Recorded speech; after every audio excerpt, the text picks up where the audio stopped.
Assalamualaikum warahmatullahi wabarakatuh. Nama saya Siti Purnawasi dengan NIM H107117108 akan mempresentasikan hasil riset mini kedua saya yang berjudul Analisis Unsur Cuaca pada saat kejadian siklon tropis Haiyan menggunakan model WRF atau Weather Research and Forecasting. Adapun outline-nya yaitu yang pertama pendahuluan, kedua tinjauan pustaka, ketiga metodologi, keempat pembahasan, dan kelima kesimpulan. Pendahuluan. Yang pertama latar belakang, yaitu adanya sebuah siklon di Samudra Pasifik Barat yang diberi nama Haiyan, yang dimana memberikan dampak yang sangat besar bagi wilayah yang dilaluinya seperti Filipina, termasuk Indonesia yang merupakan negara yang berbatasan langsung dengan wilayah pembentukan siklon tersebut. Yang kedua, rumusan masalah. Bagaimana kondisi unsur-unsur cuaca selama terjadinya siklon Haiyan? Ketiga, tujuan penelitian. Penelitian dalam jurnal bertujuan untuk menganalisis kondisi unsur-unsur cuaca seperti suhu permukaan laut, tekanan permukaan, kelembapan udara, kecepatan angin, serta curah hujan di pusat siklon Haiyan atau Samudra Pasifik Barat pada saat terjadinya siklon tersebut. Yang kedua ada tinjauan pustaka. Siklon tropis merupakan sebuah badai dengan kekuatan yang besar. Umumnya terbentuk di atas lautan luas yang memiliki suhu permukaan laut lebih dari 26,5 derajat Celcius. Permukaan laut yang hangat ini menyebabkan terjadinya penguapan yang besar sehingga terbentuk pusat tekanan rendah. Umumnya, siklon tropis tidak terbentuk pada lintang kurang dari 5 derajat LU atau LS, termasuk Indonesia. Tetapi, dampak yang ditimbulkan siklon tropis ini sangat luas, tidak hanya bagi wilayah yang dilaluinya saja, tetapi juga wilayah yang berada di sekitar terjadinya siklon tersebut. Besarnya dampak yang ditimbulkan bergantung pada besarnya intensitas siklon tersebut. Terjadinya siklon ini memberikan dampak yang sangat besar bagi wilayah yang dilaluinya, seperti Filipina. Indonesia sebagai negara yang berbatasan langsung dengan wilayah pembentukan siklon tersebut juga menerima dampak tidak langsung dari siklon Haiyan. Dampak tidak langsung siklon Haiyan terhadap Indonesia telah dianalisis oleh peneliti sebelumnya. Dalam penelitian tersebut didapatkan bahwa siklon Haiyan sangat berkontribusi dalam peningkatan total curah hujan bulanan di beberapa wilayah Indonesia seperti Papua, Kalimantan, dan Sumatera. Weather Research and Forecasting atau WRF merupakan model cuaca generasi lanjutan numerik skala meso yang didesain untuk melayani prediksi operasional dan kebutuhan penelitian atmosfer. Yang ketiga ada metodologi penelitian. Variabel yang diteliti adalah unsur-unsur cuaca berupa suhu permukaan laut, tekanan permukaan, kelembapan udara, kecepatan angin, serta curah hujan di pusat siklon Haiyan atau Samudra Pasifik Barat pada saat terjadinya siklon tersebut. Instrumen yang digunakan berupa laptop atau PC, pulpen, buku, dan sambungan internet. Metode penelitian pada jurnal ini adalah dengan menggunakan model WRF atau Weather Research and Forecasting, yang dimana data yang digunakan berupa data sekunder, yaitu data FNL Final Analysis tanggal 3 November 2013 jam 6 UTC sampai dengan 11 November 2013 jam 6 UTC, yang kemudian divalidasi menggunakan data CMWF dengan interval waktu 6 jam. Dan untuk kecepatan angin, datanya divalidasi menggunakan data observasi dari Unisys Weather. Setelahnya, data VNL tersebut diolah menggunakan model WRF versi 3.1.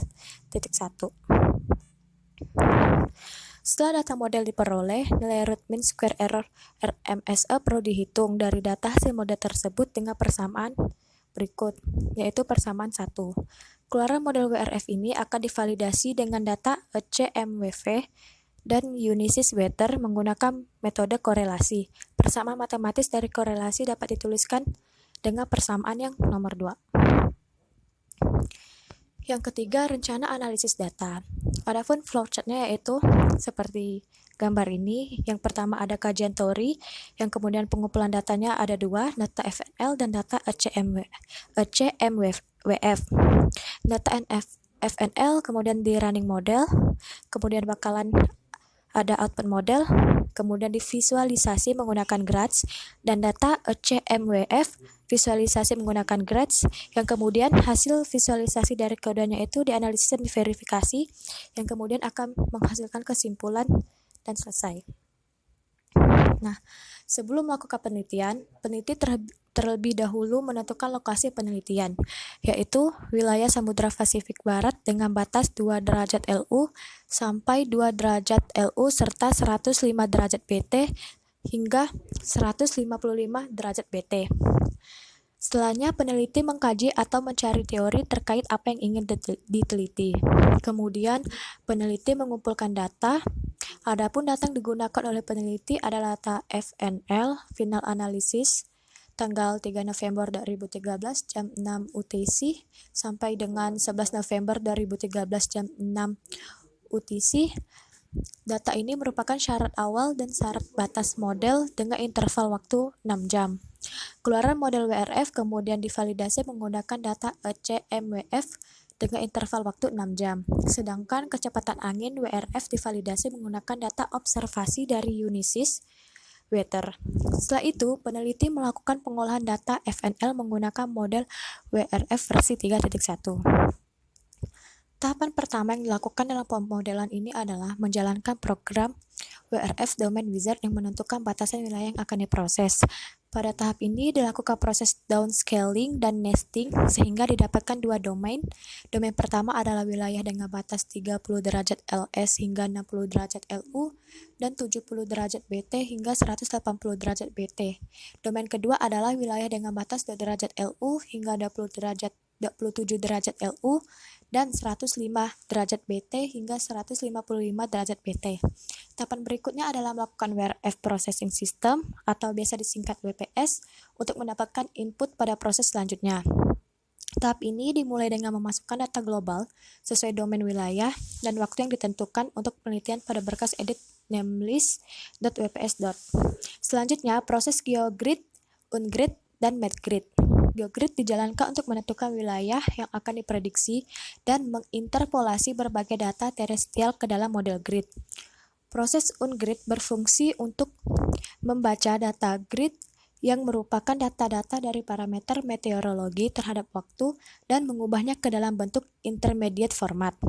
Proses MapGrid berfungsi menginterpolasi data meteorologi yang dalam intermediate format secara horizontal ke dalam domain prediksi sehingga menghasilkan file mat_em. File mat_em inilah yang kemudian akan menjadi input pada tahap running inti dari WRF. Pada tahap running inti dari WRF dijalankan dua proses, yaitu real.x dan WRF.x. File mat_em hasil dari proses WPS menjadi input pada proses running WRF. Pada tahap ini dilakukan edit namelist input dengan mengatur waktu dan parameter fisik yang akan digunakan. Pemilihan parameter fisik pada pemodelan WRF ARW ini bertujuan untuk mempermudah melakukan penggambaran atmosfer yang sangat dinamis. Parameter microphysics merupakan skema fisis yang menunjukkan fase pencampuran. Pada analisis ini dipilih WSM3 yang menjelaskan skema sederhana dari fase pembentukan es dan fase campuran. Skema parameterisasi cumulus Kienfried didasarkan pada perhitungan nilai Convective Available Potential Energy atau biasa disingkat dengan CAP. Surface physics merupakan model yang menggambarkan kondisi terestrial yang melibatkan model permukaan lahan multilayer. Analisis ini meliputi NOAA dan MM5 similarity. NOAA merupakan skema kelembapan dan penutupan kanopi tanah hingga 4 layer, sedangkan MM5 similarity merupakan skema yang ditekankan pada fungsi stabilitas untuk menghitung koefisien pertukaran untuk panas, kelembapan, dan momentum. Skema lapisan batas atau PBL-YSU merupakan skema yang digunakan untuk mengurangi efek pencampuran non-lokal dengan lapisan explicit entertainment. Parameter atmospheric radiation physics merupakan skema radiasi. Pada skema radiasi, RA_M LWP6 dipilih parameter Rapid Radiative Transfer, yaitu parameter fisik dari radiasi gelombang panjang yang melibatkan pengaruh uap air, ozon, CO2, dan gas serta kedalaman awan. Pada skema RO_SW_P6 dipilih parameter Dudia, yaitu parameter fisik dari radiasi gelombang pendek yang menggambarkan keterkaitan radiasi yang jatuh dengan flux panas, hamburan udara, absorpsi uap air, dan albedo awan. Setelah itu dilakukan proses real_exe. File keluaran real.x kemudian menjadi input untuk running WRF dengan menjalankan perintah wrf.exe. Proses wrf.exe menghasilkan keluaran mentah model yang kemudian akan diakhiri dengan pengolahan di ARW post processing untuk mendapatkan output data yang dapat didisplay menggunakan grid analysis dan end display system atau biasa disingkat dengan GRADS. Selanjutnya ada pembahasan. Berdasarkan hasil keluaran model WRF, diperoleh beberapa parameter cuaca model yang dapat mendukung pertumbuhan siklon tropis Haiyan pada tanggal 3–11 November 2013. Parameter cuaca tersebut diantaranya adalah suhu permukaan laut, kelembapan udara, tekanan permukaan, kecepatan angin, dan curah hujan.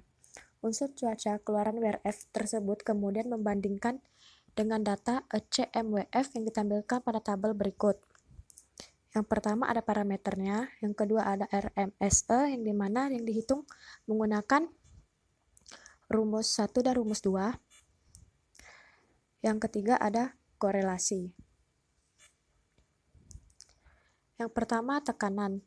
Tekanan permukaan keluaran WRF dan ECMWF memiliki korelasi yang kuat, yaitu sebesar 0,64 dengan RMSE sebesar 23,89.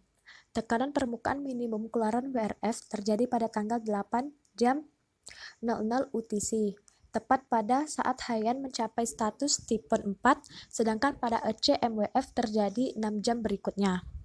Dan berikut adalah gambar perbandingan data tekanan permukaan WRF dan ECMWF.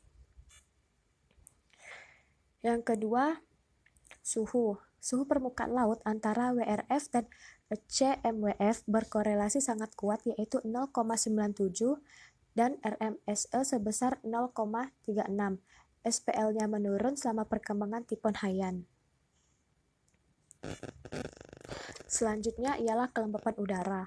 Kelembapan udara WRF dan ECMWF berkorelasi sedang dengan nilai koefisien korelasi sebesar 0,53 dan RMSE 8,0.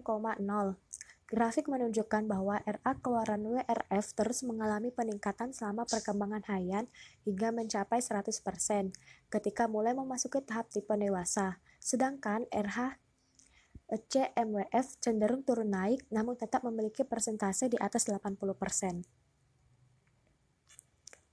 Selanjutnya ialah kecepatan angin. Berdasarkan keluaran model WRF yang memiliki korelasi yang sangat kuat dengan data kecepatan angin observasi dari Eunice Witter dengan koefisien korelasi sebesar 0,78 dan RMSE 32,4. Dari grafik terlihat bahwa model dan observasi memiliki pola peningkatan kecepatan angin yang sama. Namun, data UW memiliki nilai yang lebih besar dibandingkan keluaran model WRF. Puncak siklon Eunice Witter terjadi lebih cepat, yaitu pada tanggal 7 November jam 18 UTC, sedangkan keluaran WRF pada tanggal 8 November jam 00 UTC. Selanjutnya adalah suhu permukaan laut. Ya, di sini ada gambar distribusi suhu permukaan laut pada tanggal 3–11 November 2013. Lokasi terbentuknya siklon Haiyan merupakan perairan yang hangat dengan suhu permukaan laut sekitar 29,9 derajat Celcius. SPL yang hangat merupakan indikator awal terbentuknya siklon Haiyan pada tanggal 3 November. Selama perkembangan siklon Haiyan, suhu permukaan laut di sekitar pusat siklon terus menurun. Hal ini disebabkan adanya perbedaan SPL di setiap lintang. Suhu permukaan laut di bagian ekuator lebih hangat karena menerima penyinaran matahari yang lebih banyak. Sedangkan perairan yang berada di daerah kutub memiliki SPL yang lebih rendah. Oleh karena itu, ketika Haiyan bergerak ke arah barat laut menuju kutub utara dan menjauhi ekuator, suhu permukaan lautnya akan semakin rendah. Terus yang kedua ada tekanan permukaan. Dan gambar ini merupakan distribusi tekanan permukaan tanggal 3 sampai 11 November 2013. Ketika siklon ini terbentuk sebagai depresi tropis pada tanggal 3 dan badai tropis pada tanggal 4, tekanan permukaan turun dari 1006 MB hingga 1000. Penurunan tekanan permukaan ini akibat meningkatnya suhu muka laut hingga 30 derajat Celcius di awal pembentukan Haiyan. Tekanan permukaan terus menurun seiring dengan meningkatnya intensitas siklon, memperlihatkan bahwa tekanan permukaan rendah hanya terjadi pada sistem siklon, sedangkan wilayah di sekitarnya memiliki tekanan permukaan yang normal, yaitu sekitar 1000 MB. Oleh karena itu, siklon tropis disebut sistem pusat tekanan rendah. Pada gambar ini, ukuran siklon semakin melebar pada saat memasuki tahap yang lebih tinggi dengan tekanan permukaan yang semakin menurun. Sebaliknya, tekanan permukaan kembali meningkat ketika intensitas Haiyan melemah. Tekanan permukaan minimum siklon Haiyan terjadi pada tahap Typhoon 4 dengan nilai sebesar 952 MB. Siklon Haiyan terus bergerak menuju lintang yang lebih tinggi hingga menyentuh daratan. Pusat tekanan rendah tidak bisa dipertahankan ketika siklon Haiyan berada di daratan, karena siklon Haiyan akan kehabisan energi penggeraknya. Oleh karena itu, siklon Haiyan lenyap ketika berada di daratan pada tahap depresi tropis dengan tekanan udara permukaan yang kembali normal. Yang ketiga ada kelembapan udara. Dan ini adalah gambar distribusi kelembapan udara tanggal 3 sampai 11 November 2013. Pemanasan muka laut menyebabkan udara naik membawa uap air, sehingga terbentuk lapisan udara yang lembab di atmosfer. Pada awal pembentukan siklon Haiyan, rata-rata kelembapan udara di pusat siklon sekitar 80%, sedangkan di wilayah sekitar Samudra Pasifik bagian utara dan Laut Cina Selatan, terlihat kelembapan udara yang sangat tinggi dengan persentase mencapai 100%. Ketika siklon tersebut telah berkembang menjadi siklon dewasa dengan kategori tipe 1, kelembapan udara meningkat hingga 100%. Udara yang sangat lembab ini bertahan sampai siklon Haiyan lenyap. Ketika intensitas siklon meningkat, kelembapan udara di Samudra Pasifik bagian utara terlihat menurun. Hal ini diperkirakan karena siklon Haiyan yang sedang berkembang menyerap persediaan udara lembab dalam radius tertentu di sekitarnya, sehingga kelembapan udara dengan persentase yang tinggi terlihat memusat di sekitar siklon Haiyan, sedangkan wilayah sekitar mengalami penurunan kelembapan udara. Berikutnya ada kecepatan angin, dan ini adalah gambar pola kecepatan angin tanggal 3 sampai 11 November 2013. Selama perkembangan siklon tropis Haiyan, kecepatan angin terus meningkat dari tanggal 3 sampai tanggal 8 November 2013. Siklon Haiyan terbentuk pada tanggal 3 November dengan kecepatan angin sekitar 10 knot. Kecepatan angin ini terus meningkat sesuai status perkembangannya yang dimulai dari terjadinya depresi tropis. Pada tanggal 8 November, jam 00 UTC, Haiyan mencapai status Typhoon 4 dengan kecepatan angin sekitar 118 knot. Ketika siklon tersebut mendekati daratan Filipina. Gambar ini menunjukkan bahwa pada tanggal 8 November, jam 00 UTC, merupakan tahap tertinggi dari siklon Haiyan. Setelah itu, kecepatan angin siklon tersebut mengalami penurunan. Intensitas siklon Haiyan menurun setelah melewati daratan Filipina. Daratan bukanlah daerah yang baik untuk perkembangan siklon tropis. Hal ini dikarenakan dalam perkembangannya, siklon Haiyan membutuhkan panas laten yang cukup besar sebagai penggerak utama dari siklon tersebut. Panas laten ini didapatkan dari proses kondensasi uap air di atmosfer. Wilayah daratan Filipina tidak mendukung terjadinya penguapan yang besar, karena uap air dalam jumlah besar dapat diperoleh di perairan luas yang hangat. Setelah itu, siklon Haiyan yang memasuki perairan Laut Cina Selatan, kecepatan angin kembali meningkat hingga 113 knot pada status Typhoon 3. Siklon Haiyan terus bergerak ke arah barat laut dan akhirnya menyentuh daratan Vietnam pada tanggal 11 November. Selanjutnya curah hujan, dan ini adalah gambar curah hujan tanggal 3 sampai 11 November 2013. Pola sebaran curah hujan selama terjadi siklon tropis Haiyan sejak tanggal 3 sampai 11 November 2013. Haiyan terbentuk sebagai depresi tropis pada tanggal 3 November 2013. Curah hujan menyebar cukup luas pada tanggal 3 akibat adanya siklon yang berkembang sebelum Haiyan. Pada tahap badai tropis, tanggal 4, curah hujan tinggi terlihat memusat di pusat badai dengan intensitas mencapai 45 mm. Curah hujan dengan intensitas yang sangat tinggi terdapat pada dinding mata siklon. Pada gambar ini terlihat bahwa curah hujan tertinggi terjadi pada tahap Typhoon 4 dengan intensitas mencapai 180 mm. Curah hujan tinggi juga terjadi pada tahap pelenyapan siklon Haiyan yaitu sebesar 180 mm. Hal ini terjadi karena hingga tanggal 11 November masih terdapat udara yang sangat lembab dengan persentase 100% sehingga berpotensi turunnya hujan berkelanjutan dengan intensitas yang cukup tinggi. Yang terakhir ialah kesimpulan. Berdasarkan penelitian yang telah dilakukan, dapat disimpulkan bahwa unsur cuaca yang dibangkitkan menggunakan model WRF-ARW mampu menggambarkan kondisi atmosfer selama perkembangan siklon Haiyan dengan baik. Unsur cuaca keluaran model WRF memiliki koefisien korelasi yang tinggi dengan data observasi. Kecepatan angin berkorelasi kuat yaitu sebesar 0,78. Kelembapan udara berkorelasi sedang yaitu 0,53. Tekanan permukaan berkorelasi kuat yaitu 0,64 dan suhu permukaan laut berkorelasi sangat kuat yaitu 0,97. Selama perkembangannya, Haiyan mencapai tahap Typhoon 4 dengan kecepatan angin maksimum sebesar 118 knot. Kelembapan udara mencapai 100%. Suhu permukaan laut tertinggi di awal pembentukan sekitar 30 derajat Celcius dan tekanan permukaan minimum sebesar 952 MB. Semakin besar kecepatan angin dan kelembapan udara, maka semakin besar pula intensitas siklon Haiyan. Sedangkan tekanan permukaan akan menurun seiring dengan peningkatan intensitas siklon Haiyan. Adapun daftar pustakanya yaitu sebagai berikut. Sekian presentasi dari saya. Mohon maaf jika ada kesalahan kata. Saya akhiri. Wassalamualaikum warahmatullahi wabarakatuh.